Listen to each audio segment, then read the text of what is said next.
આપણે પૂજ્ય ગુરુદેવસિંહનું પ્રવચન સાંભળ્યું. એમાં બે વાત આવી, એક નિયમ સારની 5મી ગાથાની અને પ્રવચન સારની 242. હવે એમાં એક આખું શું છે કે જો એ 3 આગમ છે. આપણે સમયસાર લઈએ તો સમયસારમાં સૌથી પહેલા સમ્યક દર્શનની વ્યાખ્યા કઈ ગાથામાં? એટલે આ બધું સોરી કે તમે આવા બધા આડાવડા પૂછો, ક્યાંથી બધું યાદ હોય? એવું બધું છઠ્ઠી ગાથા ભૂતાર્થ ને આશ્રિત જીવસુ દ્રષ્ટિ નિશ્ચય છે. બહુ સિમ્પલ આવી. 11મી ગાથાની બીજી લાઈન. સમ્યક દર્શન ક્યારે થાય છે? ભૂતાર્થ ને આશ્રિત. તો એક સમ્યક દર્શન એક પણ વ્યાખ્યા છે. હજી બીજી વ્યાખ્યા લઈએ તો કઈ ગાથામાં છે? બહુ નજીક જ છે એના પછી 13મી શું છે? ભૂતાર્થ થી જાણે જીવ અજીવ વળી પુણ્ય પાપ અને આશ્રવ સંવર નિર્જરા બંધ મોક્ષ તે. અને 14માં પછી સમ્યક દર્શન નો વિષય આપ્યો. એટલે આ બેમાં તો એકદમ સિમ્પલ છે ને સમ્યક દર્શનની વ્યાખ્યા. તો આ એક પણ એક વ્યાખ્યા છે સમયસારમાં. અહીંયા નિયમ સારમાં 5મીમાં શું આવ્યું હતું? વ્યવહાર સમ્યક આવ્યું હતું ને શબ્દ, એ પણ આવ્યું. અને ગુરુદેવસિંહ આજે 242માં પણ લીધું. નૈર્નાયકની આવ્યું ને તથા પ્રકારની. એમાં તો આખી આ એક જુદી જુદી વાત તો એક જ આવતી હોય, કથન પદ્ધતિમાં જુદું જુદું હોય. તમે તમારી ઓળખાણ આપવું, તમે કોણ છો, એક લૌકિકમાં પણ તો શું આવે?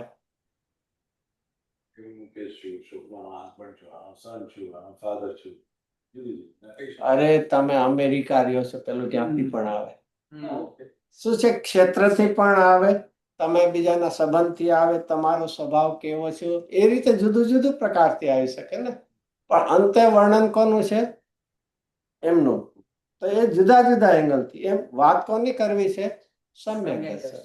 તો સમ્યક દર્શન જ્યારે થાય, હવે નિયમ સારથી લઈએ પછી આગળ વધશું આપણે.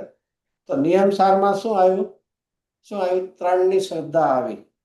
એમાં ભૂતાર્થની પણ ન આવી, નવતત્વની પણ ન આવી ને અહીંયા તેની આવી. એટલે નવતત્વમાં આવી જશે તત્વમાં. પણ આમ મુખ્ય હોય કે આપ્ત, આગમ અને તત્વ. આપ્ત એટલે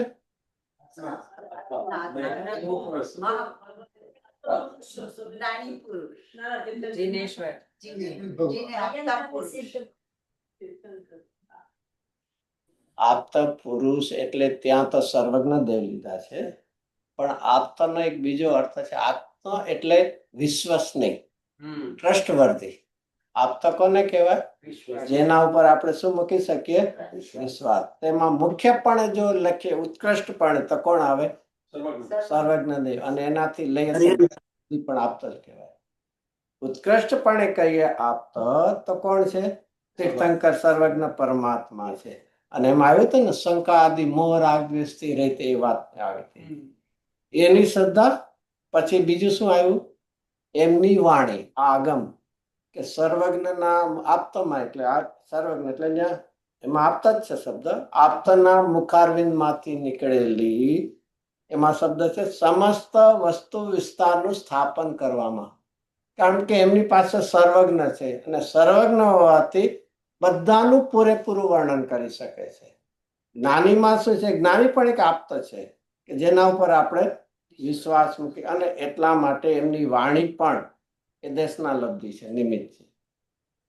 જે દેશના લબ્ધિ છે એ કોનીથી લઈને? પરમાત્માથી લઈને જ્ઞાની સુધીની બધાને. કારણ કે બધાની વાણી એટલા માટે પોતે પામેલા બીજાને પમાડવામાં નિમિત્ત બનતા હોય છે. તો એ તીર્થંકરની વાણી છે ને સમસ્ત વસ્તુના વિસ્તાર કરી શકે છે. કારણ કે વિસ્તાર કોના આધારિત આવે છે? જ્ઞાનના ક્ષોભસમ. એટલે ભલે કેવડીને ક્ષોભસમ નથી પણ જ્ઞાનનો જે છે.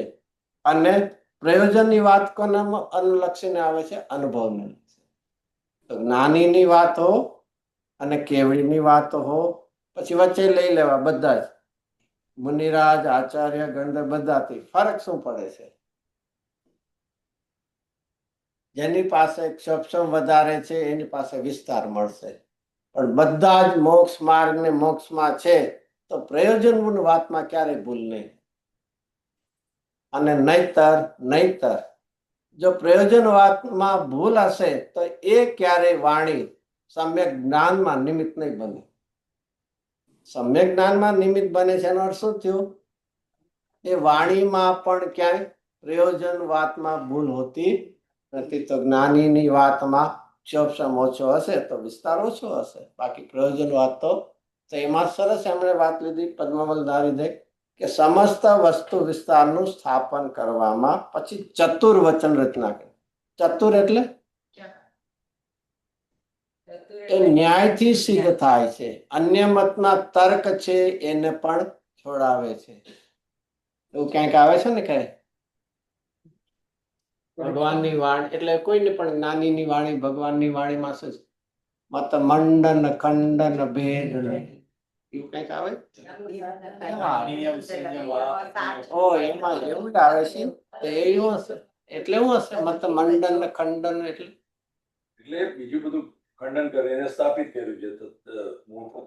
એ ભગવાનની વાણીમાં અનુભવથી છે. પછી ભગવાનની વાણીમાં તો અનુભવ એટલે પૂર્ણ છે અને સાથે કેવી છે? ન્યાયથી પણ સિદ્ધ થઈ. સ્વમતને મંડન એટલે સ્થાપે અને અન્ય મતને ખંડન કરે એટલે નિષેધ. એટલે એનું નામ શું આપ્યું? ચતુર વચન રચના. અને એ વાણીમાંથી શું કીધા છે? તત્વો. અને ત્રણેયની શ્રદ્ધા યથાર્થપણે સમ્યક દર્શન પહેલા હોય છે. આમાં પણ જો ભૂલ રહી ગઈ તો સમ્યક દર્શન થતું નથી. એટલા એ માટે શેની વાત કરી? પાંચમી ગાથામાં સમ્યક દર્શન થવા પહેલાની ભૂમિકા. તત્વમાં શું આપ કરી આગમની તત્વમાં તત્વ તત્વ છે ને એમાં અંતરંગ તત્વ ને બહિરંગ આમાં જ છે. આગળ આવ્યું ને પાંચમી હજી આગળ કરો એટલે આવશે. આમાં જ છે આમાં બે ભેદ વાળા છે ને અંતર તત્વ ને બહિર તત્વ. એવા બહિર તત્વ અને અંતર તત્વ રૂપરમાં બહિર તત્વ એટલે આ સાતે સાત હવે નવે નવ ના ભેદ અને આત્માને ત્રિકાળી આત્માને કેવું તો અંતરંગ પરમાત્મા સ્વરૂપ. અને એવા બે ભેદ વાળા છે. અને એમાં અથવા એ રીતે લીધું પછી સાતના નામ આપ્યા ને જીવ અજીવ આશ્રવ સંબંધ બંધ અને મોક્ષ એવા 7 પ્રકાર. અને આ બધાનું શ્રદ્ધાન આ તેને સમ્યક તો શ્રદ્ધાન તે વ્યવહાર સમ્યક એટલે હજી તો વ્યવહારનું છે. હજી તો દેવ આપ્ત આગમ અને તત્વમાં પણ ફરક હોય. ઘણી વાર એમ થાય ને 6 દ્રવ્ય છે એમાંથી કામના કેટલા? 6 દ્રવ્યમાં કામના કેટલા? હું એક જીવ છે ને બાકી હજી પૂતગલ થોડું મદદ કરે ને બાકી બધાનું કઈ કામ નથી ને. અને એમાં હું કામ છે? અરે ભાઈ કામનું ન કામ તારી પાસે કોઈ આધાર જ નથી. You don't have the choice and voice. તારી પાસે આ અનાદિના તત્વ રહેલા છે. તારે એને સ્વીકારવા પડશે. એમાં તું નહીં સ્વીકારતો એ તત્વ ઓછા નહીં થઈ જાય. તારું જ્ઞાન વિપરીત થશે. તો પેલી આ ભૂમિકામાં આપ ફરીથી મારે કોની પાસેથી સાંભળવું છે? શું સાંભળવું છે? અને એમાં શું કહ્યું છે? કોની પાસેથી સાંભળવું છે? આપત પાસેથી. સર્વજ્ઞથી લઈને જ્ઞાની સુધી. કોની પાસે સાંભળવું? પછી શું સાંભળવું છે? એમની વાણી. એમની વાણી સાંભળી. એમાં શું કહ્યું છે? તત્વ. બહુ સિમ્પલ આ બધું. આ પેલી આવી ભૂમિકા શું કરવી પડશે? સીધું જેમ કે ને કોઈ પણ કામ ખેડૂત હોય ને વાવણી કર્યા પહેલા શું કરે? ખેતરને ખેડે કરે ને વ્યવસ્થિત કરે કે જેથી બી વાવે ને પાણી કરે તેમાંથી. એમ આ આપણી ભૂમિકા આપણે શું કરવી પડશે? તૈયાર. એ વાત કરી. હવે જ્યારે સમ્યક દર્શન થાય છે ત્યારે જે આપણને સમયસારની 11 થી લ્યો કે 13મી લ્યો ભૂતાર્થ ને આશ્રિત. ભૂતાર્થ એટલે ભૂત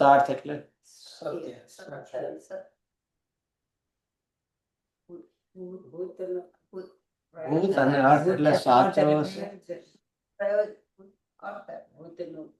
ભૂત એટલે જે આશ્રય કરવા યોગ્ય. બીજા આમાં સતપણે તો બધું જ છે, દ્રવગુણ પર્યાય બધું જ છે. તો અહીંયા તો આશ્રય કરવા યોગ્ય જે તત્વ છે, અને જેને પહેલી લાઈનમાં લીધી, પહેલી લાઈનમાં શું કીધું? 11 ની પહેલી લાઈનમાં વ્યવહાર નહીં અભૂતાર. વ્યવહાર નહીં અભૂતાર્થ એટલે વ્યવહાર નહીં છે જ નહીં. કમ્પેરિઝનમાં વ્યવહાર નહીં અભૂતાર છે. હા, એટલે વ્યવહાર નહીં છે જ નહીં. એમાં એવું લખ્યું છે અવિદ્યમાન, અસત્યાર્થ, એવું બધું છે. આશ્રય કરવા યોગ્ય નથી. એટલે એ આખું વ્યવહાર નહીં પણ એક રીતે વિચાર કરો, સમ્યક જ્ઞાનનો અંશ છે. કારણ કે ભાવસુ જ્ઞાનમાં બે પડે છે ને નિશ્ચય, તો એ વ્યવહાર નહીં પણ શું છે? સમ્યક જ્ઞાનનો અંશ છે. તો છતાં એને શું કહેવાય? અવિદ્યમાન, અસત્યાર્થ, અભૂતાર્થ, કે વ્યવહાર નહીંનો જે વિષય છે એ ક્યારેય આશ્રય કરવા યોગ્ય નથી, માટે એને અભૂતાર્થ કીધું. હોવા પણ એમ નથી, હોવા પણ તો છે, પણ એ આશ્રય કરવા યોગ્ય નથી, અને એનું નામ વ્યવહાર નહીં. અને ખરેખર તો વ્યવહાર નહીં અને એનો વિષય એ કોઈ આશ્રય કરવા યોગ્ય નથી. અને એની સામે શુદ્ધ નહીં. શુદ્ધ નહીં એટલે શુદ્ધ નહીં નો વિષય એ ત્રિકાળી, એકરૂપ, અભેદ, અખંડ આત્મ તત્વ છે. એ કેવો છે? ભૂતાર્થ છે, સત્યાર્થ છે, વિદ્યમાન છે.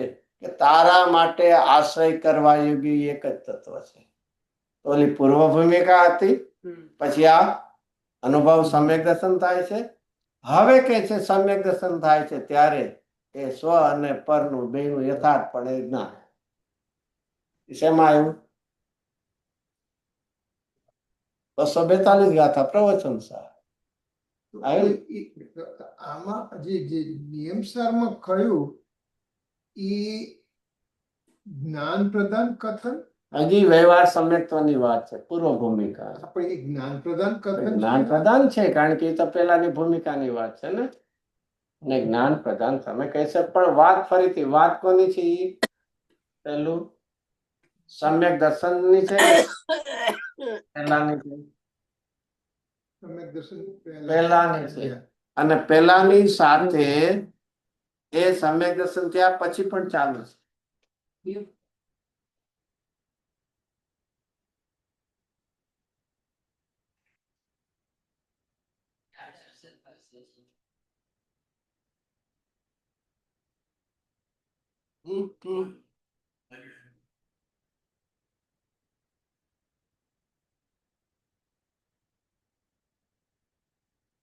એટલે જે નિયમ સારની જે વાત છે એ ક્યારની વાત છે? સમ્યક દર્શન પહેલાની. અને સમ્યક દર્શન થયા પછી પણ આ ચાલુ જ હોય. પણ એને વ્યવહાર ક્યારે ના પડે છે? કે 11મી ગાથામાં જે યથાર્થ કર્યું તો એનું નામ વ્યવહાર. પણ છતાં આવી પહેલી ભૂમિકા હોય છે, એની કોઈ ના નથી. પણ એને વ્યવહાર તરીકેનું નામ અહીં અંદરમાં ભૂતાર્થનો આશ્રય થયું તો એને વ્યવહાર કહે. પણ આવી પૂર્વ ભૂમિકા હોય છે. પછી યથાર્થ સમ્યક દર્શન થાય છે, અને એના પછી નાયકની યથાર્થપણે શ્રદ્ધા કે હું નાયક કેવો છું અને જગતના જ્ઞેય પદાર્થો કેવું છે એનું યથાર્થ સમ્યક જ્ઞાનમાં સાથે બેનું જ્ઞાન સાથે એની પ્રતીતિ પણ એ થાય.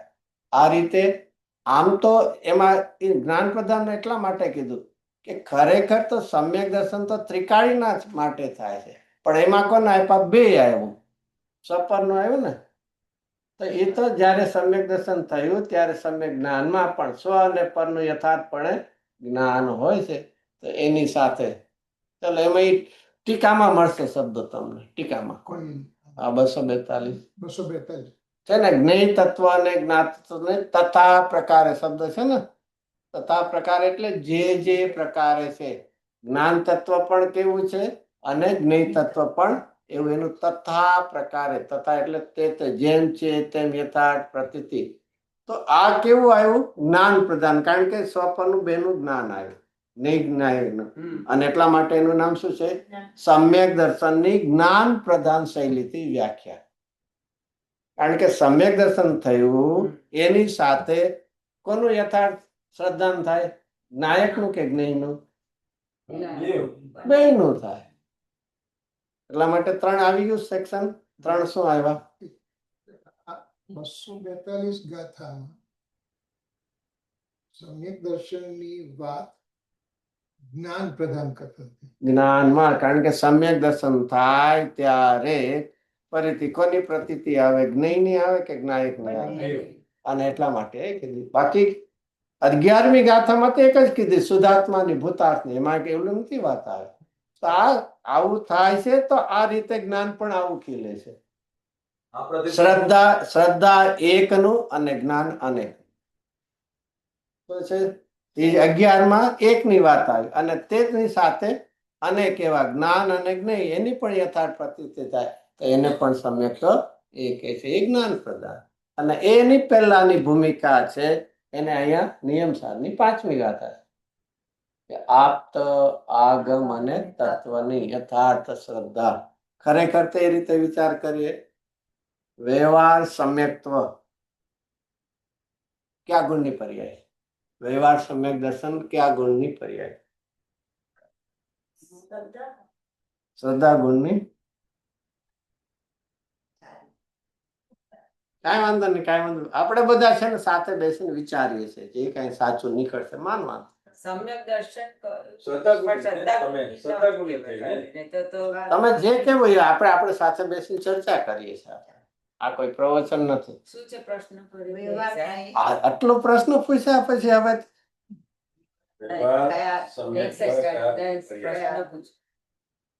ઓલું શું થયું? છેલ્લે થયું કે સીતાનું હરણ થયું, પણ હરણની સીતા થઈ કે નહીં?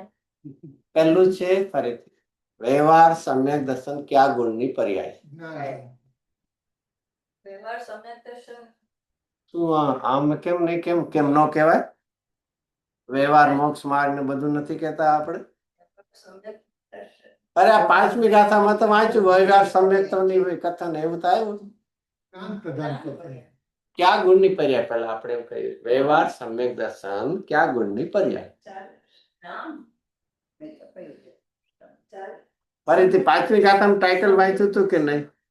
વ્યવહાર સંકેતના સ્વરૂપનો અહીંયા કથન એમ આવ્યું કે નહીં? તો વ્યવહાર સંકેત એટલે સમ્યક દર્શન. એ ક્યાં ગુણની પર્યાય છે? ચારિત્ર ગુણ. ચારિત્ર ગુણ. ચલો, વેરી ગુડ. બીજા કોઈને કેવું?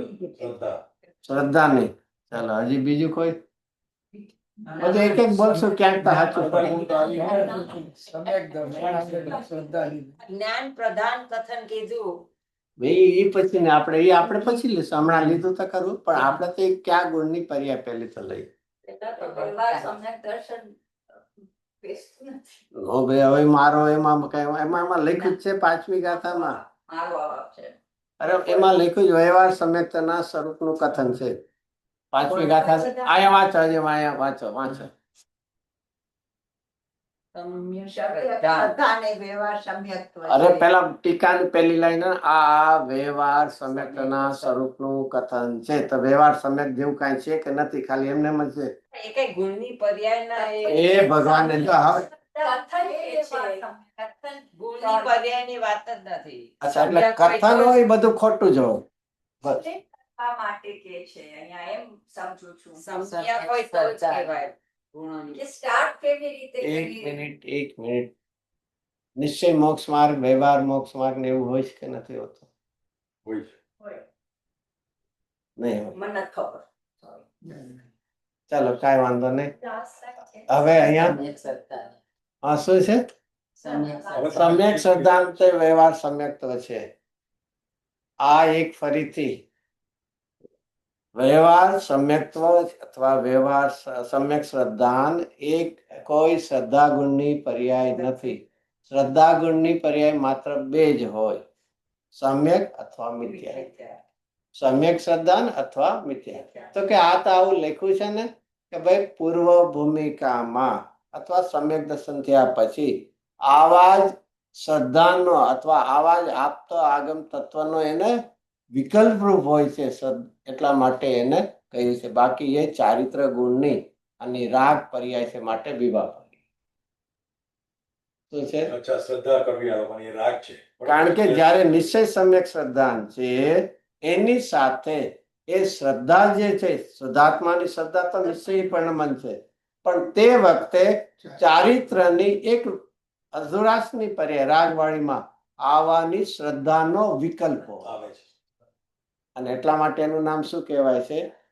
ઓલું જે શુદ્ધાત્માની ભૂતાર્થની આશ્રયથી નિશ્ચય સમ્યક્ત છે, અને એની સાથે ચારિત્રમાં હજી અધુરાશ છે, તો એ રાગ છે, અને રાગમાં આવા ત્રણની એને શ્રદ્ધા હોય છે. એટલા માટે એનું નામ શું કહેવાય? વ્યવહાર સમ્યક્ત. 242 ગાથામાં સમ્યક દર્શન એ શેની વાત છે? ત્યાં સમ્યક દર્શન સાથે થયેલા જ્ઞાનની વાત છે. જ્ઞાન પ્રદાન કરે. જ્ઞાન, અને એની જ્યારે સમ્યક દર્શન થયું ત્યારે જ એ જ્ઞાતૃ તત્વ અને જ્ઞેય તત્વ એની યથાર્થ એને ઓળખાણ થાય છે, તો તેનું નામ જ્ઞાન છે. જ્ઞાનની પર્યાય જ્ઞાતા અને એને જાણે, અને તે વખતે તે સંબંધી એની શ્રદ્ધાન પણ સાથે છે, તો અને તેથી એનું નામ શું કહેવાય છે? સમ્યક દર્શન. પણ એ જ્ઞાન પ્રદાન. બાકી ખરેખર તો સમ્યક દર્શન ભૂતાર્થને આશ્રયે થયેલી શ્રદ્ધા ગુણની નિર્મળ પર્યાય. અહીંયા જે પ્રતિનિધિ કીધું એ શ્રદ્ધા લેવું એટલે શું? જ્ઞાનમાં ફરીથી જ્ઞાનમાં ફરીથી જ્ઞાન પણ એક નિર્ણયાત્મક હોય છે. જ્ઞાનમાં સંશય નથી ને, તો જ્ઞાન સમ્યક જ્ઞાન શું જાણે? આને કદાચ પૂતગલ રૂપે જાણે, કદાચ ચેતન રૂપે જાણે, પૂતગલ રૂપે. તો એ નિશ્ચિતતા થઈ ને એનું નિર્ણય, તો એનું નામ તેને શું છે? જ્ઞાન અને જ્ઞેયની તથા પ્રકારે તે પ્રકારની પ્રતીતિ, તો તેનું નામ એને અહીંયા સમ્યક દર્શન કીધું. એ જ્ઞાન પ્રદાન. સમ્યક દર્શન સાથે આવું જ્ઞાન પ્રગટ થાય છે. તો એમ કહી શકાય કે સમ્યક દર્શનની નિશ્ચય પરિભાષા શ્રદ્ધા અપેક્ષા 11મી ગાથામાં એટલે યથાર્થ એ જ છે. હા. યથાર્થ. હવે એની સાથે સાથે ભૂમિકા પ્રમાણે કે પૂર્વ ભૂમિકામાં શું હતું? એ નિયમ સારવા કરે. નિયમ. અને એ થતા સમ્યક દર્શન થતા શું થયું? જ્ઞાનમાં. જ્ઞાનમાં શું કે થયું? જ્ઞાનમાં તો જ્ઞાન અને જ્ઞેયની યથાર્થ પણ પ્રતીતિ સહિતનું જ્ઞાન છે, તો એનું નામ. એટલે પ્રતિનિધિનો મારો સવાલ એમ હતો કે શ્રદ્ધા લેવી કે જ્ઞાનનો અનુભવ લેવો. અહીંયા ભૂતાર્થનો આશ્રય સમ્યક દર્શન છે, એ તો શ્રદ્ધાની પણતી છે, અનુભૂતિના કાળે થયેલી છે, પણ એ પર્યાય છે શ્રદ્ધા ગુણની પર્યાય.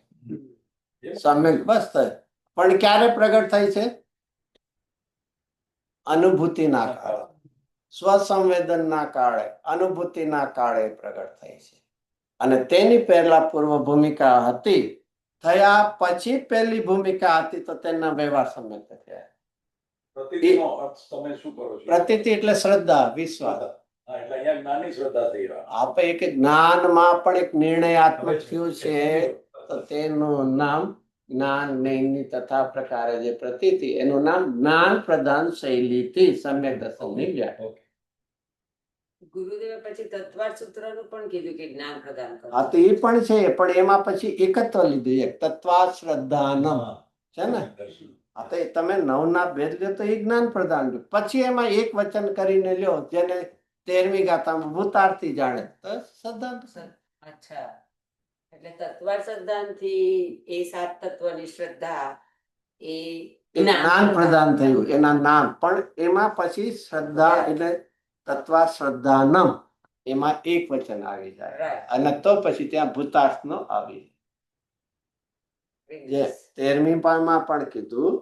એ રીતે આપણને નવ તત્વની શ્રદ્ધા એટલે ઓળખાણ ખબર છે, પણ એ કેવી છે? પેલા તો એક વિકલ્પાત્મક છે, અને એ તો ભેદવાળી છે, તો એની વાત નથી. એમાંથી એકરૂપ તત્વને ગોતી કાઢવો. એના માટે કળશમાં એક સરસ શબ્દ છે ને, નવ તત્વમાં છુપાયેલી આત્મજ્યોતિને પછી કેવી રીતે બહાર કાઢી? આટલું બધું આવડે તો આટલું થોડુંક આવડી જશે. એક શબ્દો છે ને, વાંચે તો પણ આપણને એમ થાય કેટલું ક્લિયર કટ આચાર્યદેવ લખે છે. આમ કહીને શું કરવું છે? નવ તત્વના ભેદ જેનામાં જે વાત નથી, ત્યાં તો જે એ ગોતવાય નહીં જતો હતો. આવા નવ તત્વનો વ્યવહાર છે, એમાંથી તું એક કોને કાઢી દે? જ્ઞાન જ્યોતિને. શેનાથી ગોતી કાઢી દે? શુદ્ધ નહીં દ્વારા. અને તો પછી કીધું તો શુદ્ધ નહીં કોને કહેવાય? તો 14મી ગાથામાં શુદ્ધ નહીં ની વ્યાખ્યા. છે બધું બહુ સિસ્ટમેટિક વિચાર કરે તો બધું જ છે એમાં. હમ.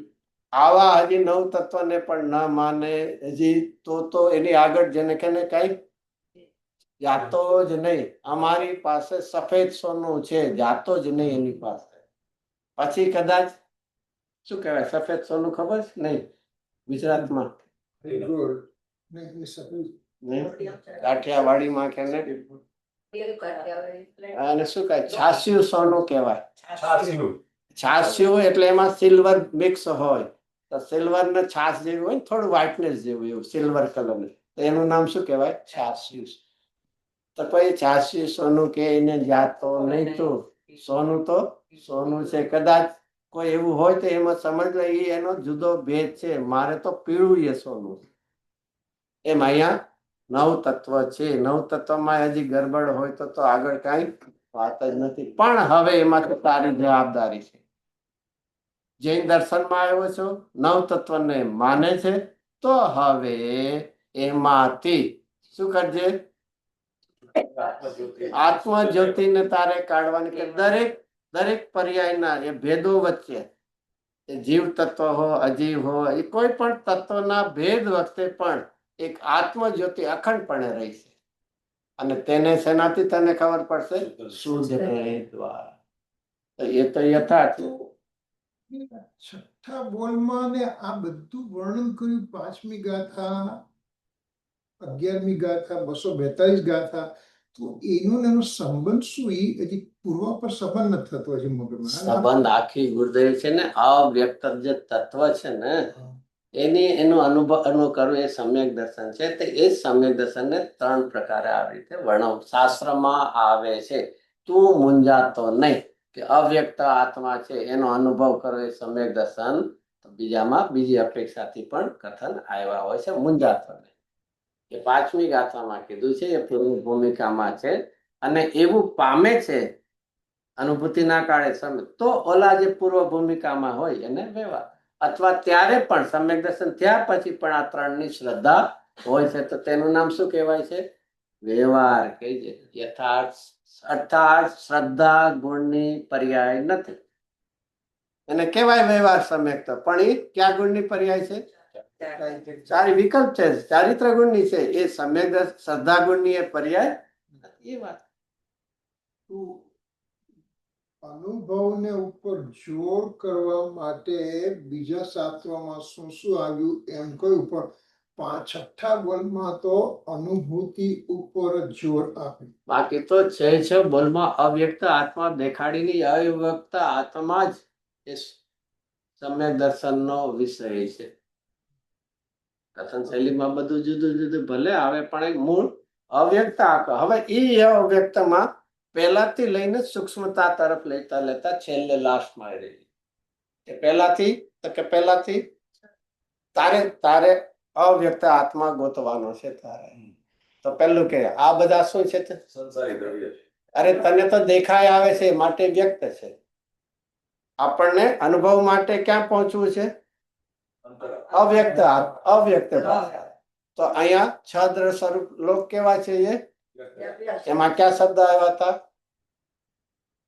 જ્ઞેય છે અને બાહ્ય છે નહીં જ્ઞેય છે અને વ્યક્ત છે. એમાં 2 શબ્દ ક્યાં આવ્યા હતા જ્ઞેય છે અને વ્યક્ત છે. એટલે સમજજે કે મારે સમ્યક દર્શન માટે અટકવું નથી. કોઈને એમ થાય તો એમાં તો ના પાડી અને 242 ગાથામાં કીધું જ્ઞાન તત્વ ને જ્ઞેય તત્વ તો મૂંઝાતો નહીં. એનો ફરક પડ્યો ને. આમાં કોની વાત આવી ફરીથી નહીં વાંધો નથી ને બિલકુલ આવું વિસ્તારની બધું ખૂબ સમજાય. પેલું આપણને શું આવ્યું આખી ફરીથી 49 ગાથાનું ટાઇટલ આપણે ફરીથી લીધું તો આપણે ફરીથી લઈએ શું છે આપણે આખું 39 થી લીધું તો શરૂઆતમાં કે અંતે આમને તમે બધાની ના પાડી અધ્યવસાન ને તો આત્માને અનુભવ કરવા માટે સમ્યક દર્શનનો વિષય કોણ છે પરમાર્થ સ્વરૂપ આત્મા કેવો છે આવ્યા હતા એક ટંકોત્કીર્ણ પરમાર્થ સ્વરૂપ આત્મા એવો છે કે જેનાથી અમને સમ્યક દર્શન થાય. તો એમાં તને કે તું કોને ગોતજે બધા ગણાય છે એમાંથી તું અવ્યક્ત આત્માને ગોતજે. અરસ, અરૂપ, અગંધ, અશબ્દ બધા કહીને અનિર્દિષ્ટ સંસ્થાનને એ બધા સાથે લઈને એક તો અવ્યક્ત આત્માને ગોતી, પછી આગળ અલિંગન પણ બાકી. તો હવે મારે અવ્યક્ત આત્મા ગોતવો છે. તો અહીંયા બધા શું દેખાય છે મને? એ જ્ઞેય છે અને એ વ્યક્ત દેખાય છે. તો કે ના, એ મારા માટે સમ્યક દર્શનનો એ વિષય નથી. એના લક્ષ્ય મને ક્યારેય સમ્યક દર્શન નહીં થાય, કારણ કે મારે શું કોને ગોતવો છે? અવ્યક્ત. તો એ અવ્યક્ત આત્મા કેવો છે? કેવો છે? જ્ઞાનમય છે. એ જ્ઞેય છે તો એક હું કેવો છું? એ વ્યક્ત છે તો હું કેવો છું? કારણ કે એ જ્ઞેય અને જ્ઞાન જુદા પડ્યા. તો જ્ઞેયને તમે વ્યક્ત કહો તો એનાથી જુદા નાયકને તો તમારા અવ્યક્ત કેવું છે? એમાં ગુરુદેવસિંહ વધારે જે એડ શબ્દ વાપરો કે કેવા છે? એ જ્ઞેય છે, વ્યક્ત છે અને બાહ્ય. કારણ કે પરજ્ઞેય છે ને, માટે બાહ્ય છે. અને અહીંયા હું કેવો છું? જ્ઞાનમય છું, તે અવ્યક્ત છું અને અંતરંગ. આ રીતે આપણને પહેલો એક સ્ટેપ દેખાડ્યો. એ અવ્યક્ત આત્માને પહોંચવા માટે પહેલો સ્ટેપ આપણને. હવે શું કરશે? જગતથી શું કરવા જેવું છે આપણે? એટલે એક વસ્તુ બીજી, ગુરુદેવ કોઈ કે શ્રોતાએ પ્રશ્ન પૂછ્યા 6 દ્રવ્યમાં હું આવ્યો, તો એમણે ના પાડી. ના જ ને, કારણ કે એનાથી અવ્યક્ત જુદો દેખાડવો છે. એટલે સપ્તમ દ્રવ્ય કીધું, સ્વાત્માનુભવ મનનમાં, એના માટે સાતમું દ્રવ્ય કીધું. હવે હું એમાં આવી ગયો તો પછી અવ્યક્ત કોણ બાકી?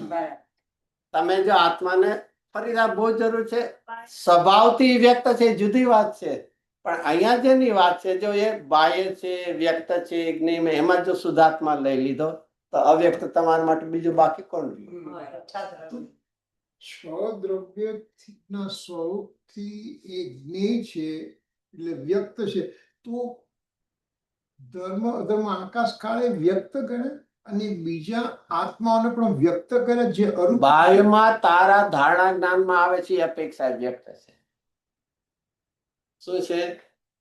આપણા ધારણા જ્ઞાનમાં પણ બાહ્યમાં આવે છે ને, ભલે અનુમાનથી આગમથી આવે છે, એને પણ ના પાડે, પણ એ કેવા છે? એ શેમાં આવે? સ્વજ્ઞેયમાં આવે કે પરજ્ઞેયમાં આવે? એ રીતે છે ને, બાહ્યમાં તો છે. ધારણા જ્ઞાનથી તો પણ આત્માનો પણ વાત થાય. આ ધારણા જ્ઞાનથી વાત થશે, અનુમાન થશે, અનુભવ નહીં થાય.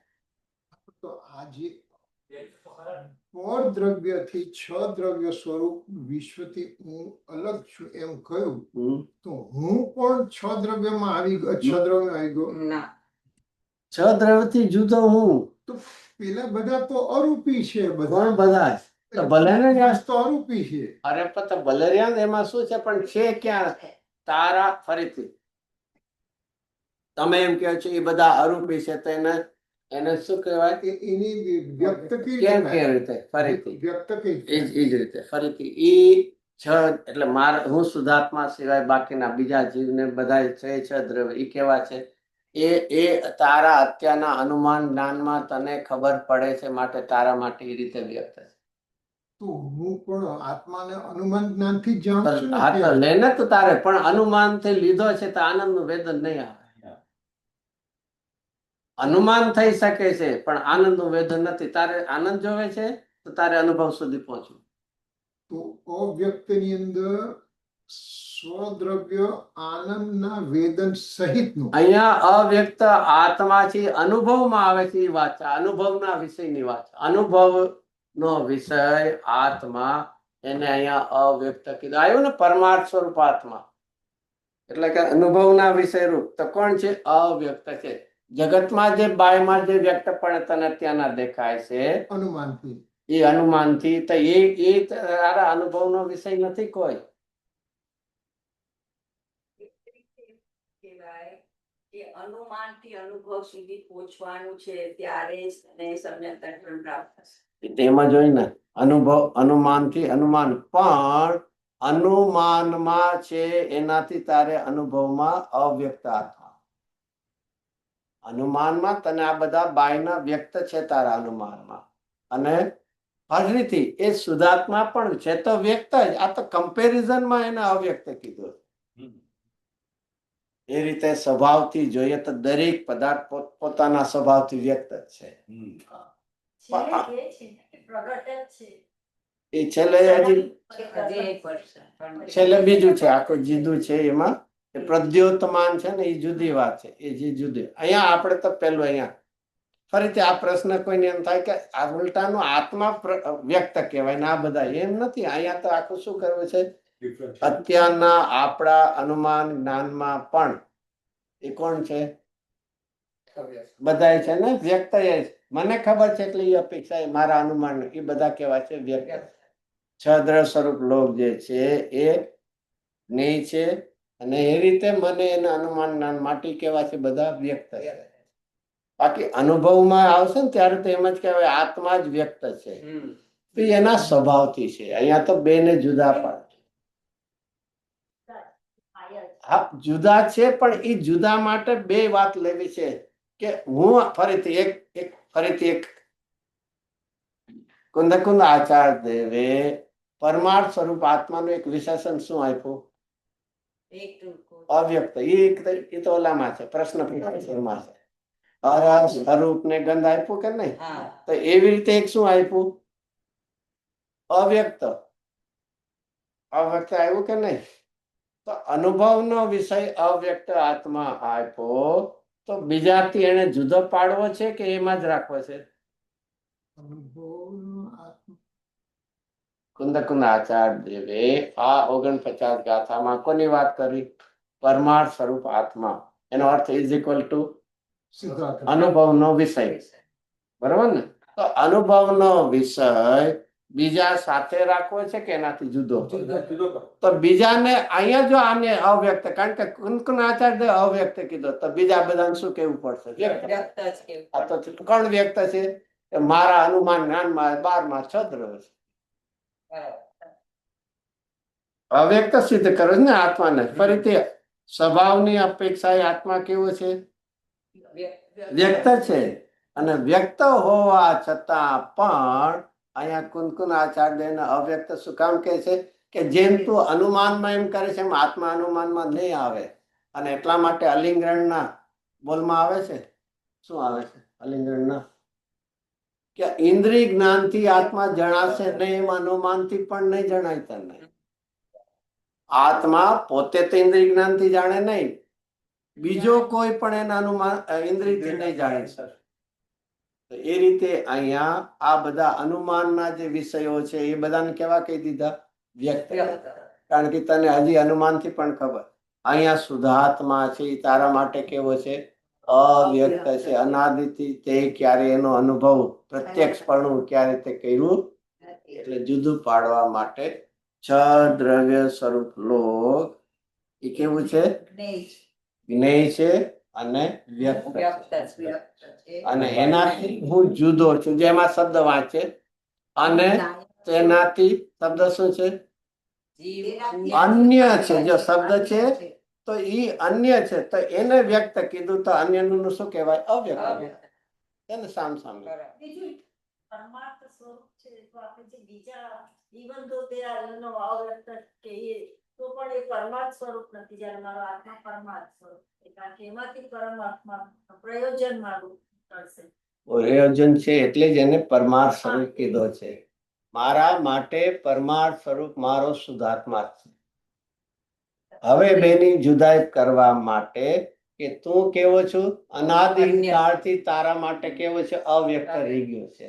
તેને કોઈ દી એક યથાર્થપણે જાણ્યો તો શું છે, અત્યાર સુધી કોણ મારા માટે વ્યક્ત જેવા થયા છે, ભલે અનુમાનથી, તો કે આ છ દ્રવ્ય સ્વરૂપ લોક છે, એ જ્ઞેય છે અને એ વ્યક્ત છે.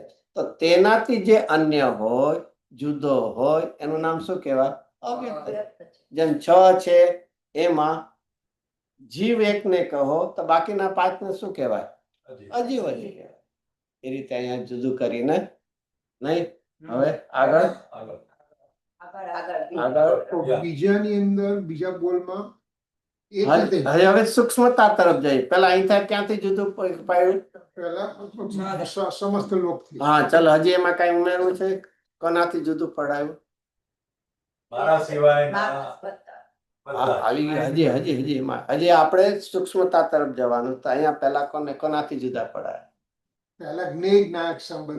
જ્ઞેય કરે. આવા બાય ના કીધા. ચાલો હજી કાંઈક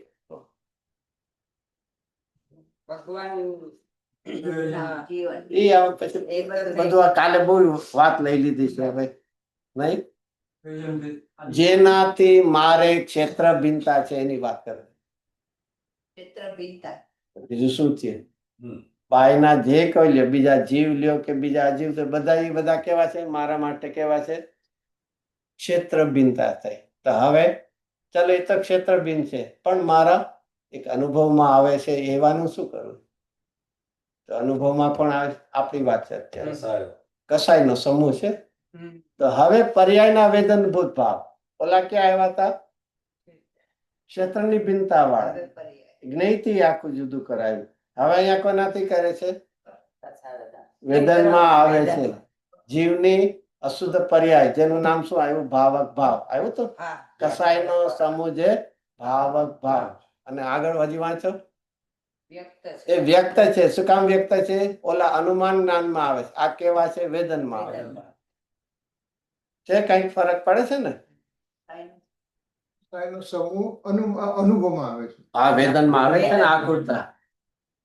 તો એ જે વેદનમાં આવી, તો આપણને આમ થોડું વ્યક્ત ખબર પડે કે નહીં? આપણને રાગ થાય છે ખબર પડે છે કે નથી ખબર? કેમ ખબર પડે? હા, વેદનમાં આવે છે. એવી રીતે આ બાયના અનુમાનમાં છે તેને ખબર પડે છે. આપણે બાયના જે પદાર્થો છે એ બધા ભલે અરૂપી ધર્મ તો એને શાસ્ત્ર દ્વારા એ અનુમાન તો કર્યું છે કે નહીં? આ બધા ઇન્દ્રિયના વિષય છે, પણ ઓલા મન દ્વારા પણ કર્યું છે ને અનુમાનમાં.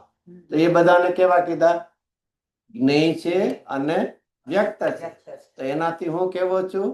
અન્ય છે અને માટે અવ્યક્ત. એવી રીતે કસાયનો સમૂહ. કસાયનો સમૂહ કેમ કીધો?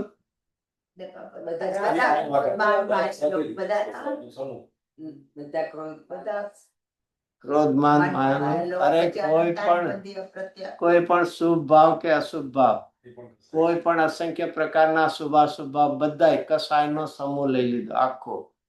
આખું જેને કે ને વિભાવ ભાવ કે વિકાર, જે તમારે નામ દેવા, તે કસાયનો સમૂહ. હવે જો આમાં ઓલામાં શું શબ્દ વાપર્યો હતો? મને એમ લાગે તમને બધાને આવું ખબર હોય, હું રિપીટેડલી ખોટું કરું છું. એને જ્ઞેય કહીને જ્ઞેય ભાવ હતા. અહીંયા વેદનમાં આવે એનું નામ ભાવક ભાવ છે ને. જ્ઞેયમય પણ પર છે, અને પર છે માટે ક્ષેત્ર ભિન્નતા છે. અહીંયા કે છે વેદનમાં આવે છે અને માટે એને કેવા છે? ભાવક ભાવ. ગુરુદેવ દેખાડ્યું હતું ને ભાવક ભાવની બીજી ગાથાઓમાં પણ પાછળ આવી ગયું. તો અહીંયા ભાવક ભાવ એટલે મારા સ્વભાવથી થયેલો ભાવ નથી. ભાવક એવા કર્મના સંગમાં થયેલો ભાવ છે, માટેનું નામ શું છે? ભાવક ભાવ. ઓલા પહેલામાં કોણ આવી ગયા? જ્ઞેય ભાવ. અહીંયા હવે કોણ આવી ગયા? ઓલા ક્ષેત્ર ભિન્નતા હતા. હવે કોની વાત આવી ગઈ? પોતાની પણતીમાં આવી ગયા. એ પણ કેવા છે? અત્યારના હજી અશુદ્ધતા લીધી થઈ. તો એ કસાયનો સમૂહ જે ભાવક ભાવ, એ કેવા છે? વ્યક્ત છે. ઓલા અનુમાન જ્ઞાનમાં આવે છે, આ કેવા છે? મારા વેદનમાં આવે છે. કસાય જેવું વેદનમાં લાગે છે. ક્યારે લાગે છે? દુઃખમાં નહીં, ધુઆ ફુઆ થઈ ગયા હોય ત્યારે, લાલ પીળા થયા હોય ત્યારે. અત્યારના કઈ કસાય જેવું લાગે? હા, રાગમાં કઈ કસાય ન હોય. કસાય તો દ્વેષ ભાવમાં હોય. એટલે કસાય તો નથી ને કઈ. કસાય તો એકદમ ગુસ્સો કરી અને આમ કરે. એટલે કે ભાવક ભાવ એ વ્યક્ત છે. હવે કે છે તેનાથી એટલે વેદનમાં આવતા કોઈ પણ વિભાવ ભાવથી હું કેવો છું? જીવ અન્ય છે એટલે હું અન્ય છું. તો જો એને વેદનમાં આવે છે તો વ્યક્ત કહો છો, તો એનાથી જે ભિન્ન છે તો એનું નામ અવ્યક્ત. ઓલા જાણવામાં આવે છે પણ એનાથી ક્ષેત્ર ભિન્નતા છે તો અન્ય છું, તો માટે હું એ વ્યક્ત છે તો હું અવ્યક્ત. આ વેદનમાં આવે છે પણ વેદનમાં આવે છે એટલે વ્યક્ત છે, પણ એનાથી હું અન્ય છું. ઓલા અનુમાન જ્ઞાનમાં જાણવામાં આવે છે માટે જ્ઞેય વ્યક્ત છે અને હું ભિન્ન છું. અહીંયા વેદનમાં આવે છે માટે વ્યક્ત છે, ઓલા જાણવામાં આવે માટે વ્યક્ત. આ વેદનમાં આવે માટે વ્યક્ત, અને એનાથી તો હું જુદો છું અને માટે અવ્યક્ત છે. બેયમાં જુદો આવી ગયો. જાણ એ વ્યક્ત છે એ રીતે, કારણ કે ઈ જાણવામાં આવે. અહીંયા આ વેદનમાં આવે માટે ઈ વ્યક્ત છે, પણ બેયથી હું કેવો છું? જુદો છું. માટે હું કેવો છું? ક્યારેની વાત છે? એટલે ભાવ કેવળ જ્ઞાન થાય ત્યારે ને. ના, ના. એ કસાય ભાવથી જુદો તો ક્યારે હોય? અનાદિશાન અનાદિશાન મેં હમણાં જે કસાઈની વાત કરી એક હમણાં આ ક્યાંની વાત ચાલે છે? અનાદિશાન અનાદિ શાંત ની, અહીંયા અવ્યક્ત ની વાત જે ચાલે છે. હું અવ્યક્ત છું. વર્તમાન હું અવ્યક્ત છું. એ ક્યારની વાત છે? ભૂતકાળની વાત છે, વર્તમાનની છે, ભવિષ્યની? વર્તમાન અરે હું અવ્યક્ત છું. સમ્યક દર્શન પહેલાની વાત એક- એક. હું અવ્યક્ત છું એ વાત ક્યાં કાળ માટે? ત્રણેય કાળની. આ પરમાર્થ સ્વરૂપ ત્રિકાળી આત્માની વાત છે. પછી એમાં ક્યાં એવા કાળના ક્રમ પાડવા? શું છે? કોની વાત છે? હું અવ્યક્ત તત્વ છું. એ કોની વાત? ક્યાં કાળ માટે છે? ભાવક ભાવથી અરે ભાવક ભાવની હું અવ્યક્ત છું એની. પછી જેનાથી પીછી જુદી વાત. તમે એને અવ્યક્ત પર ભાવક ભાવથી પણ લો તો એ તો વર્તમાન પર્યાય છે. અરે પણ કોણ? ભાવક ભાવથી હું અન્ય છું, હા. અન્ય છું એ ત્રિકાળ, હમ. પણ ભાવક ભાવ તો વર્તમાન થયો ને અત્યારે. ભાવક ભાવ તો જ્યાં સુધીનો છે ત્યાં સુધીની વાત છે. અનાદિથી શાંત તમે લેવો તો અત્યારે તો એક અનુભવમાં અનાદ- આવે છે, હા હા અનુભવમાં આવે છે. હા. એ વર્તમાન પર્યાયમાં અનુભવમાં ભાવક વર્તમાનમાં ભાવ આવે છે એની જ વાત. એમ તો રહ્યો તો આ બધા વર્તમાનની જ વાત છે. પણ એ તમે એને જો લ્યો તો જે જ્ઞેય છે એ અનાદિ અનંત છે. ભાવક ભાવ કેવાનો ક્યારથી છે ને ક્યાં સુધી છે?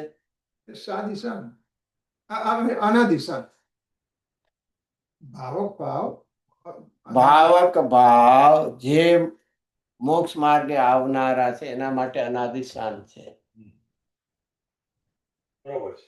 જે અભવી છે એવાને માટે અનાદિ અનંત ભલે એક અનાદિ અનંત છે ને?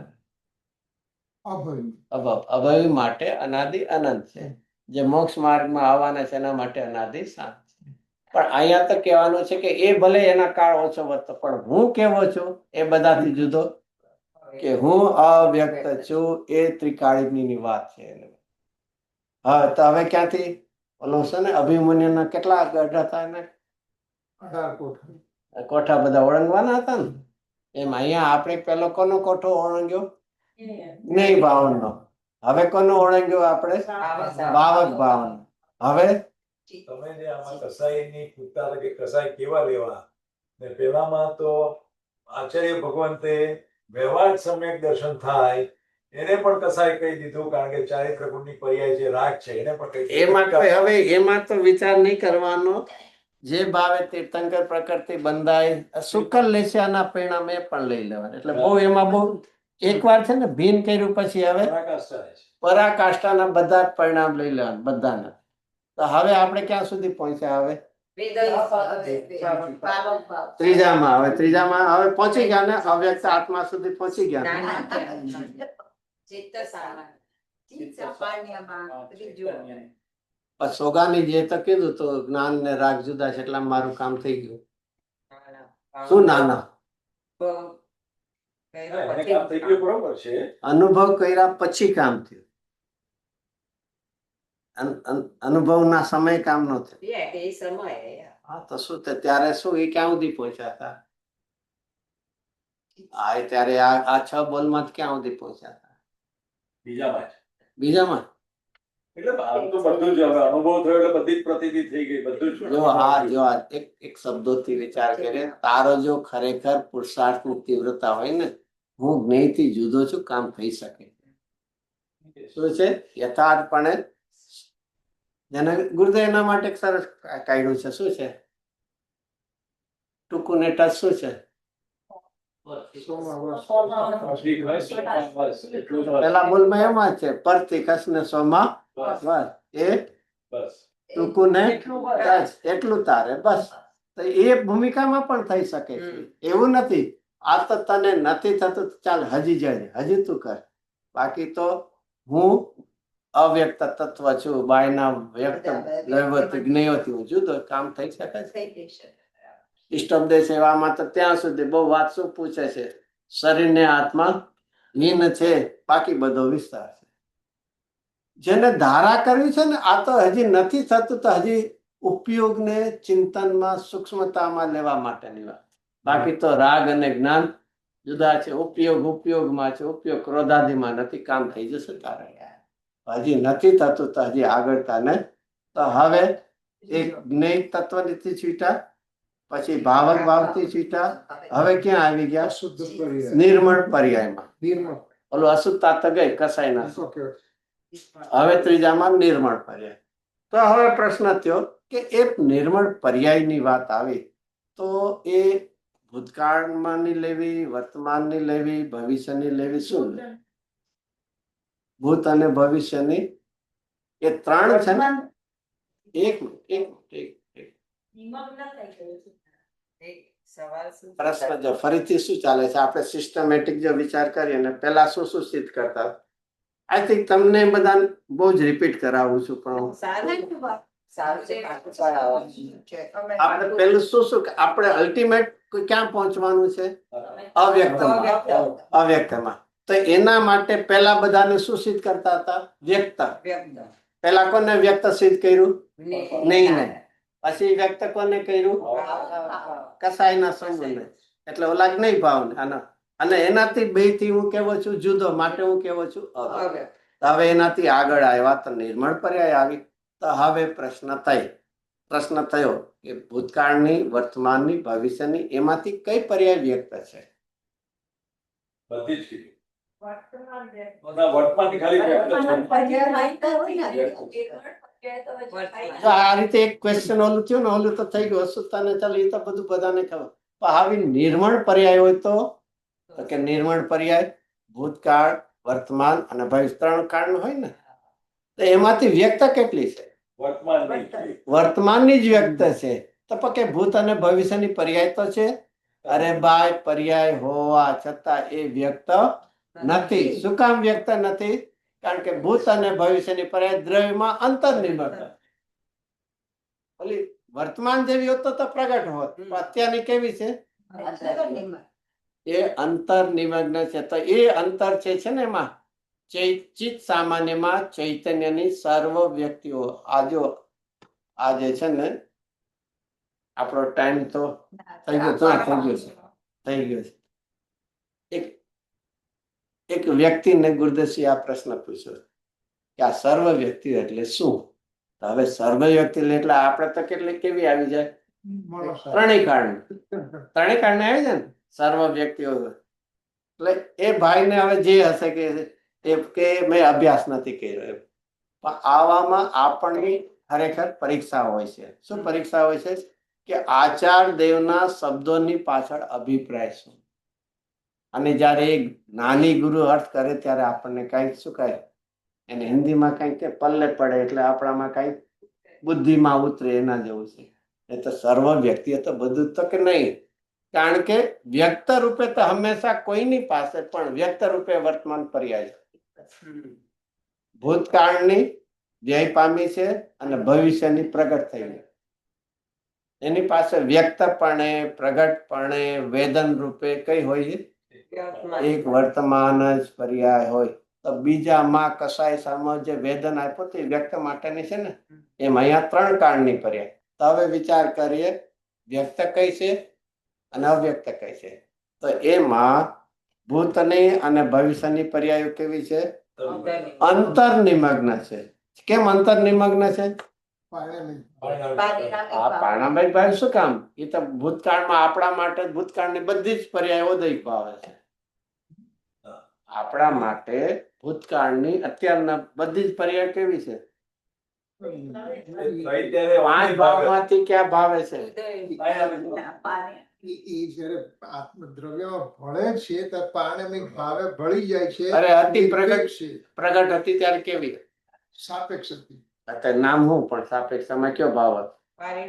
ઔદય ભાવ. ઔદય ભાવ. સાપેક્ષ એટલે ઔદય સ્વરૂપ. નિરપેક્ષ. પ્રગટ હતી ત્યારે ઉદયિક હતી કે નહીં? હજી એમાં સુધારો કરો છે? જો કે મને પછી કઈ પછી વિચાર આવે આમાં સુધારો કરી આપણે. આપણી ભૂતકાળની પર્યાયો ઔદયિક ભાવ, આમ સામાન પાણી એમ જ કહીએ આપણે ઔદયિક ભાવ, એમાં મને વાંધો નથી. હજી એમાં કદાચ સુધારો કરવો હોય તો જરા વધારે એક્ઝેક્ટ આવશે. શાહી ભાવે પણ હોઈ શકે. અરે વાહ, ભૂતકાળની કઈ પર્યાય શાહી ભાવે? મારી ભૂતકાળમાં મારી ભવિષ્યની છે. અત્યારે તો બે થઈ ગઈ તો અરે જયારે હતી ત્યારે ભૂતકાળની શાહી નહીં પણ ભવિષ્યની શાહી ભાવે. એ હજી ભવિષ્ય હજી બાકી છે, હજી આપણે બાકી. એના વર્તમાન કાળે ઔદય ભાવે હતી. આ તો હું એ જ હું કહું છું, અત્યારના કેવી છે એમ નહીં, જયારે ઈ પ્રગટ રૂપે હતી, વર્તમાન રૂપે હતી, ભૂતકાળની પાસે, ત્યારે ઈ કેવી હતી? ઔદયિક જ ને? બે રીતે જોવાય કે એ પોતે પર્યાય પોતે પોતા થકી સ્વતંત્રતાથી ઉત્પન્ન થઈ. વર્તમાન પર્યાય એટલે એને નિરપેક્ષ પર્યાય પણ કહ્યું. વેરી ગુડ, વેરી ગુડ, બીજી વેરી ગુડ. દ્રષ્ટિથી આટલું બધું છે. બધું બહુ ઘણું સરસ છે. એમ નહીં ને, સારી વાત છે. એ તમે પંચાસ્તિકાની વાત લ્યો છો કે એમાં અન્ય કારકોની અપેક્ષા એ રીતે પણ છે. તમે સાપેક્ષતા એક બહુ એ રીતે છે ને, આપણે ખબર નહીં વિચારતા હશો કે નહીં, ક્યારેક અરીસો જોઈએ ને, અરીસો, ત્યારે એમાં સામે કોઈક વસ્તુ હોય એ દેખાય કે ના દેખાય? અરીસાની સામે જે હોય બધું દેખાય. દેખાય ને? એ જ વાત છે. સાપેક્ષતામાં જોવો છો તો એ વસ્તુ છે, બાકી અરીસાને જોવો તો અરીસો જ છે. શું છે? આપણે કોની સાપેક્ષતામાં જોઈએ છે? સામે પણ એવું બિંબની સાપેક્ષતામાં આપણને અંદરમાં જુદી જુદી વસ્તુ દેખાશે. બાકી અરીસાના અપેક્ષાથી જોશો તો અરીસાનું પરિમાણ છે. એવી આ છે બધી તો સિમ્પલ વાત થઈ શકે છે ને. ઓલી સાપેક્ષતા સંબંધમાં છે, બાકી તો અરીસાનું પ્રકાશવું એવું જે એનું સ્વરૂપ છે એ રીતે એનું પરિણામ. એવી રીતે જે વાત કરી એમ રાગને કોની સાપેક્ષતામાં જોઈએ છે? કર્મના ઉદયની. અને તો એનું નામ શું પડે છે? પણ રાગને રાગ રૂપે જોવો છો કે મેં પોતે સ્વતંત્ર અજ્ઞાનપણે ઉભો કર્યો છે, એ વર્તમાનનું એક સત છે, અને સત અહેતુક નિરપેક્ષ જોવો તો એ રાગ પણ એક શું છે? પારણામિક. એટલે ગઈકાલે હું જે સ્વભાવની વાત કરતો હતો ને, આ રીતના સમજાવવા જતો હતો. ભૂતકાળ એક છે એટલે ભૂતકાળની પર્યાય જે વર્તમાન રૂપે હતી એ સાપેક્ષ. વર્તમાન પર્યાય અત્યારના એ ભૂલી જાઓ. પેલા તો આજે નામ પડે છે ઔદયિક, ઔપસમિક, સાયોપસમિક, સાય. એ બધા નામ કેવી રીતે પડે છે? કર્મની સાપેક્ષ. કર્મ સાપેક્ષ એક, પછી હજી બીજું એમાં ઉમેરો. ખબર ને, બધું આમ વર્તમાન પ્રગટ છે ત્યારની વાત. શું છે? આવા જે ચાર નામ પડે છે ક્યારે પડે છે? વર્તમાન. પછી ભૂત ને ભવિષ્યમાં શું? અત્યારે એ જુદીની વાત છે. વર્તમાન તો આપણે એ આવ લઈએ કે વર્તમાન રાગની પર્યાય છે, એને બે અપેક્ષાથી જોઈ શકાય છે. કઈ બે અપેક્ષાથી? કર્મની કે સાપેક્ષ. કર્મની તે જ વખતે નિયમથી કર્મનો ઉદય હોય ને હોય જ છે, તે અપેક્ષા એનું નામ શું પડે છે? ઔદયિક. બાકી જીવે સ્વતંત્રપણે પોતે અજ્ઞાન ભાવે રાગ ઉભો કર્યો છે એમ જોઈએ તેનું નામ શું પડે છે? પારણામિક. અને એનાથી પણ એક જુદું પાડવા માટે એને પરમ પારણામિક કહેવાય. ત્રિકાળી દ્રવ્ય છે ને એને જુદું. બાકી પારણામિક તો ભવ્યત્વ, અભયત્વ, જીવત્વ ત્રણેયને લાગે. એ બધાથી જુદું પાડવા માટે પણ. તો આ રીતે હવે ફરીથી આપણે શું વાત આવી હતી? હજી ક્યાંથી અટક્યા હતા? કે આપણી ભૂતકાળની બધી પર્યાયો કેવી છે? નિરપેક્ષ છે. અંતર્નિમગ્ન અંતર્નિમગ્ન છે. અરે જે ફરીથી જયારે પ્રગટ, હમણાં તમે ભૂત ભવિષ્ય ભૂલી જાઓ. એ જયારે વર્તમાન પ્રગટ હતી ત્યારે આપણી બધી જ ભૂતકાળની પર્યાયો કેવી? ઔદયિક. આપણે વાત થઈ ત્યાં સુધી પહોંચ્યા હતા ને, એમાં મને થોડોક એવો તુક્કો લાગ્યો કે હજી કઈક ઉમેરીએ તો વધારે સારું. એટલે ઔદયિક ભાવે હતી એટલે સાપેક્ષ હતી. એ પછી હજી અચ્છા. આપણી જે ભૂતકાળની બધી જ પર્યાયો વન્સ અપોન એ ટાઈમ જયારે એ પ્રગટ રૂપે હતી ત્યારે કેવી હતી? એ તો જવાબ આવી ગયો. પણ હજી એમાં કાંઈક સુધારો કરશું કઈ? સાપેક્ષ. સાપેક્ષ થશે. ઉદય કીધું એટલે સાપેક્ષ વ્યક્ત થઈ ગયું. સાપેક્ષ સ્વતંત્રતાથી હા જન્મ સ્વતંત્ર કાળે ઉત્પન્ન એ ત્યારે થઈ હતી એવી પણ પારિણામિક ભાવ. પારણામિક ભાવ એ તો હવે અપેક્ષા કીધી એટલે બરોબર છે. પણ પ્રગટ હતી ત્યારે ભૂતકાળની બધી જ ફાઇલ નહીં. આપણે ટાઈમ અશુદ્ધ તમે કોઈ તમે નથી પૂરતું જ્ઞાન. બધું જ્ઞાન બધું જ પહોંચે છે. હમણાં જવાબ આવશે તો હા થઈ જશે. બધાને ખબર છે આ રીતે. અરે બધીને ઔદયિક ન લ્યો, જ્ઞાન દર્શન અને વીર્યમાં ક્ષોક્ષમ પડી. જ્ઞાન દર્શન અને વીર્યમાં. ક્ષોક્ષમ ભાવ હતો છે. ખાલી ઔદયિક નથી. મોનીમાં પણ ક્ષોક્ષમ છે ને. ના એ ભાઈ આપણને વીર્ય. ટોટલી શ્રદ્ધા અને ચારિત્રમાં ઔદયિક ભાવ છે. આ વળી ક્યાંથી આવી ગયો ભાઈ? એકલા ઉદય એ ટોટલી એક ઉદય વાક્ય કે ક્ષોક્ષમ ચારે ચારમાં ચારે ચાર ઘાતીમાં ક્ષોક્ષમ ચારે એ ચાર ચારેમાં પણ એ તો સમ્યક દર્શન થાય પછી આવે ક્ષોક્ષમ ભાવ. તમે જે સાંભળ્યું ને ઔદયિક ભાવ 8 કર્મમાંથી કેટલામાં ઔદયિક ભાવ હોય? આઠે આઠ 8 માં ઔદયિક ભાવ. ઉદય ઉદય આઠે આઠ એટલે કર્મ આયુ કર્મ પેલા સંયોગ. એને એટલે ઔદયિક ભાવ એટલે આપણે રાગ છે એવી રીતે નહીં, પણ એ આયુષ કર્મનો ઉદય છે એટલે અહીંયા ટેકા છે, એનું નામ ઔદયિક ભાવ. એ રીતનું આ બાકી આવી રીતે રાગ દ્વેષમાં કરીને 21 પ્રકાર છે એમાં એવા પ્રકાર ન વિચારવા. તો ચાલો ઓકે 8 નો ઔદયિક ભાવ છે. પછી બીજો ઔપસામિક ભાવ કેટલાનો હોય? એક જ મૌનીનો. પછી ક્ષોભસમ એ તો બે, પણ આપણે તો ખાલી કર્મનું નામ લઈએ મૌની. અને ક્ષાપસમિક ભાવ કેટલાનો હોય? ચાર નો. હવે એમાં મૌનીનો જે ક્ષાપસમિક ભાવ છે એ ક્યારે શરૂ થશે? સમ્યક દર્શન પછી. મૌનીમાં શ્રદ્ધા અને ચારિતા પહેલા ઓપ્શન ભાવ થશે પછી ક્ષોભસમ. ત્યાં સુધી તો કેવો છે ટોટલ ઔદયિક. બરાબર છે ને? ચાલો હવે ચાલ એ જવા દે. તો હવે ફરીથી આપણે મૂળ પાછા આવી જઈએ.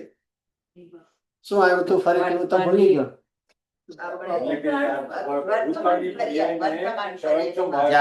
જ્યારે ભૂતકાળની પર્યાય પ્રગટ રૂપે હતી ત્યારે એમ ન સમો અનાદિથી આપણી પાસે ખાલી ઔદયિક ભાવ જ હતો. સાથે ઔદયિક ભાવ સાથે કયો હતો? ક્ષોભસમ ભાવ હતો. જ્ઞાનનો, દર્શનનો અને વીર્ય. ઓકે. હવે એ તો હવે ક્યારે વાત આવી? પ્રગટ હતું. પણ એ જ્યારે વ્યય પામી તો પછી કયો ભાવ રહ્યો? કેમ ભાઈ? આત્મામાં અંતર્નિર્મળ થઈ ગયું. અંતર્મગ્ન થાય એટલે કઈ શું થાય? ઔદયિક ભાવ છૂટી જાય? કેમ કે ત્યાં કર્મ સાપેક્ષતા નથી. પેલું જે કર્મ હતું, આ નથી. કર્મ સાપેક્ષતા ત્યાં ભૂતકાળની પર્યાયમાં કે ભવિષ્ય પર્યાયમાં કર્મની સાપેક્ષતા નથી એટલે એ પારિણામિક ભાવ. એ સમયની જે કર્મ સાપેક્ષતા હતી એ રહી નથી. કેમ નથી એ પણ રહી? એક જ સમયની હતી. અરે પણ હતી તો અશુદ્ધ ને. પણ હતી પણ હવે નથી ને. અશુદ્ધ હતી તો અશુદ્ધ ને. કર્મ તો ખરી ગયું એ એની કર્મના ઉદય યોગ્યતા હતી. લઈને અંદર ગઈ. ચલો થોડો વિષય છે, થોડું પછી લેશું કાલે. થોડું પેન્ડિંગ હવે પછી તમે આમ છોડી દો તો સસ્પેન્ડ નથી. બધા વિચારજો પોતપોતાની રીતે જેટલા તમારે જે કેવું કેજો. હું બધું સ્વીકારું. હોમવર્ક આવ્યું ફરી રિપીટ કરો. તમને જે બધું હોય હોમવર્ક રિપીટ કરી. એટલે જે પર્યાય એ જે તમે બધાને કેવું છે હું સ્વીકારી લઈશ. મારે એમ તમે કઈ જે મજા આવશે. તમે બધા કઈ નવી વિચારણા લાવતા હોય કઈક મને શીખવાનું મળશે. હાલો કોકથી શીખવાનું મળશે. ના એવું જરૂર એવું શું કામ નેગેટિવ કે કઈ નવો વ્યક્તિ જેમ એમણે કીધું કે રાગ ને એક બાજુએ આપણે પારણામિક પણ કહેવાય તો સારી વાત છે.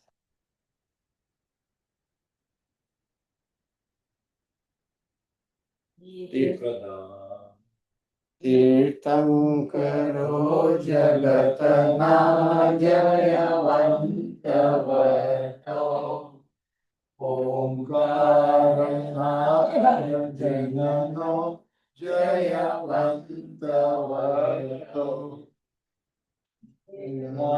સમો શરણસો જયવંત વર્તો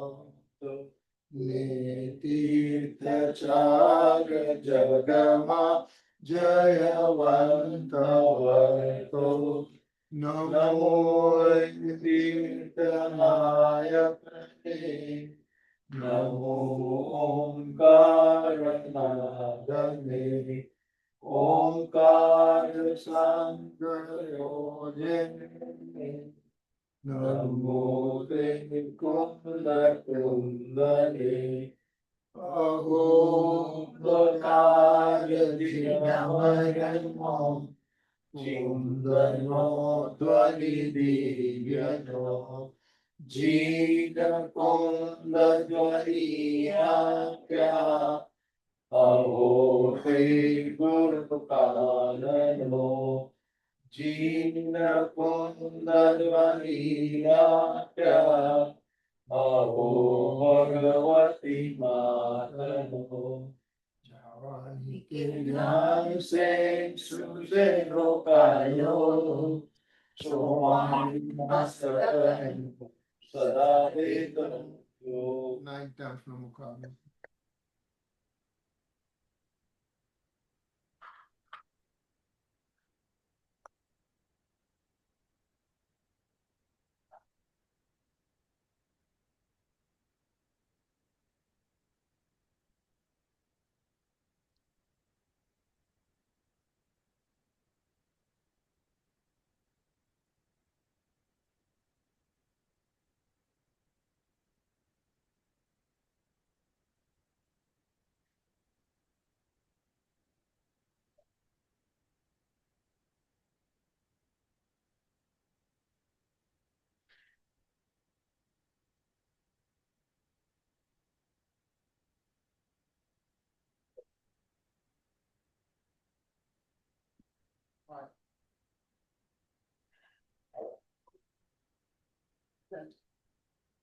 અંતર્મુખ મુદ્રાવંત સર્વ જીનેશ દેવનો જય હો ધ્રુવ અચલ અનુપમ ગતિ પામેલ સદ્ સર્વે સિદ્ધ પરમાત્માનો જય હો બાદશાહ જીન મુકુદમાં જીનવાણી મહાત્મો જય હો દિવ્ય ધ્વનિ મંગલ સંદેશ અલ્લાહના પરસ્પરના રચયિતા નિગન પુનિરાજ આચાર્ય વર્ષી કુલકનાચાર્ય દેવનો જય હો વિધિનાથ સિમંદર ભગવાનના દિવ્ય સંદેશ અલ્લાહ ભરત જીવન તારણહાર બનેલા પરમ તારણહાર મંગલકારી પરમ કૃપાળુ કાન ગુરુ દેવનો જય હો કાન ગુરુનો મહિમા પ્રકાશક સમ્યક વૃદ્ધિધારી પ્રસમૂર્તિ ભગવતી માતાનો જય હો ધન્યતારી પુરુષ વિષ્ણુ રાજચંદ્ર દેવનો જય હો નિત્ય જ્ઞાનદાતા સહજ શુદ્ધ ત્રિકાળ કારણ શુદ્ધ નિજ પરમાત્મા દેવનો જય